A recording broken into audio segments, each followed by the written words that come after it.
Сәлеметсіздер ме, құрметті оқушылар? Биология пәні 8-ші сынып. Бүгінгі сабағымыздың тақырыбы мәдени өсімдіктер мен үй жануарлардың шығу орталықтары. Сабағымыздың мақсаты мәдени өсімдіктер мен үй жануарларының шығу тегінің орталықтарын оқып білу. Ал балалар, сабағымызды бастаймыз. Мәдени өсімдіктер дегеніміз не? Яғни, мәдени өсімдіктер адамдар өздерінің әртүрлі қажеттілігін азықтық, талшықты, дәрілік, бояғыш, эфир майы, мал азықтық, тағы басқа қанағаттандыру мақсатында өсіретін өсімдіктер. Мәдени өсімдіктердің пайда болуы адамзат мәдениетінің қалыптасуымен тығыз байланысты. Мәдени өсімдіктер жабайы өсімдіктерден тараған. Алғашқы адамдар өсімдіктердің жеуге келетін жемістері мен түйнектерін тамаққа пайдаланған. Жабайы өсімдіктердің тұқымдарын жинап, олардың өздері қоныстанған жерлердің айналасына егіп өсіре бастаған. Өсімдіктер өскен жерлердің топырағын қопсытып, арам шөптерін тазартқанда, жиі суғарғанда олардың жақсы өсетінің жемістерінің, тұқымдарының, тамыр жемістерінің әрі үлкен, әрі дәмді болатын байқаған. Осылайша жабайы өсімдіктер мәдени өсімдіктерге айналады және шығу жері әр түрлі орталықтарда тарайды. Сонымен мәдени өсімдіктердің таралу орталығы дегеніміз әртүрлі мәдени өсімдіктердің шыққан жері болып табылады. Мұндай орталықтан болатын алғашқы рет орыс ғалымы генетик Николай Иванович Вавилов дәлелдеді. Вавилов орталықтары жабайы табиғатта кездесіп, қолға үйретілген ауыл шаруашылық дақылдары немесе жануарларға туыстас болып келетін жабайы жануарлар мен өсімдіктердің үлкен саны өсетін орталықтар болып табылады. Николай Иванович Вавилов 20 ғасырда 20-30 жылдарында дүниежүзінің әр түкпіріне 60-тан астам экспедиция жасайды. Австралиядан басқа барлық материкке барып, мәдени өсімдіктер туралы материал, тұқымдар жинады. Ол тұқымдар қазір Санкт-Петербургтың өсімдіктер институтында сақтаулы. Бұл құнды тұқымдарды 1942-1943 жылдары Ленинград қоршауында қалған кезде де ұжым қызметкерлері сақтап қалған екен. Енді міне, мынау өздерің көріп отырғандай мәдени өсімдіктердің шыққан ортасының картасы алдымызда тұр. Орталық Америка, Оңтүстік Америка, Жерорта теңізінің жағалауы, Абиссиялық орталық, Оңтүстік Батыс Азия, Оңтүстік Азия және Шығыс Азия. Осы 7 орталықтан көптеген өсімдіктер шыққан. Мен бірнешеуін айтып кетейін. Орталық Америкадан біз өзіміз жақсы көретін жүгері, асқабақ, күнбағыс өсімдіктер шыққан екен.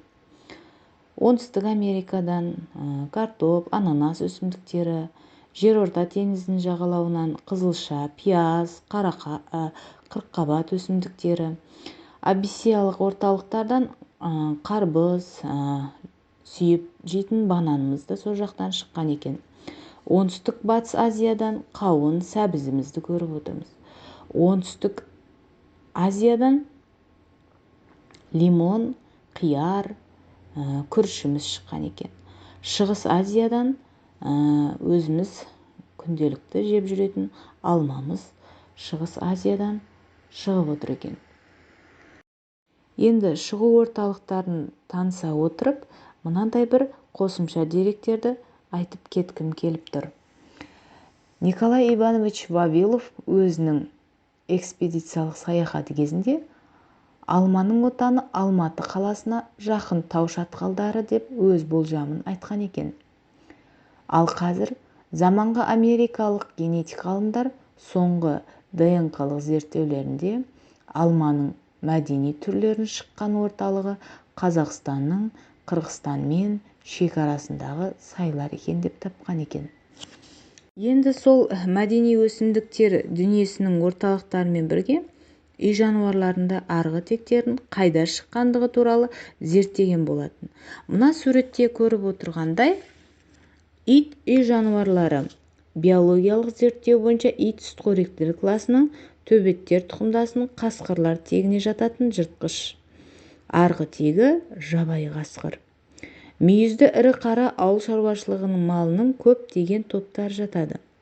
Қазір үй сиырларының шыққан тегі жабайы тұр деп аталады. Қой үй жануарларының ең көп түрлерінің бірі. Қой малы басқа хайуанаттармен салыстырғанда қолға ерте үйретілген. Соңғы цитогенетикалық зерттеулердің негізінде үй қойларының арғы тегіне қазіргі уақытта кездесетін муфлон, аркар, аргалий атты жабайы қойлар жатады. Ешкі ежелгі үй жануарлары. Ең алдымен қарлы мүйізді жабайы ешкіден Балкан, Швейцариядағы Вилиска, Түркиядағы ангор ешкілері тұқымдары шыққан деп есептеледі. Жылқы қазба қалдықтары жылқының біздің дәуірімізде 7000-6000 жыл бұрын Азия, Африка және Европада қолға үйретілгенін дәлелдейді. Қолға үйретілген жылқының арғы тегі жабайы жылқылар. Өткен ғасырда жойылып кеткен тарпан және тұзат жатқызылады. Шошқа қолға үйретілген негізгі орындарында Азия, Европа және жерорта теңізі жағалауы жатады. Осыған байланысты қазіргі шошқа тұқымдарының 3 жабайы тегі бар. Олар европалық, шығыс азиялық және жерорта теңізінің жабайы шошқалары. Түйе ірі, күшті, суға төзімді жануар. Арғы тегі жабайы түйелер. Ал балалар, біз үй жануарлардың шығу тегімен таныстық.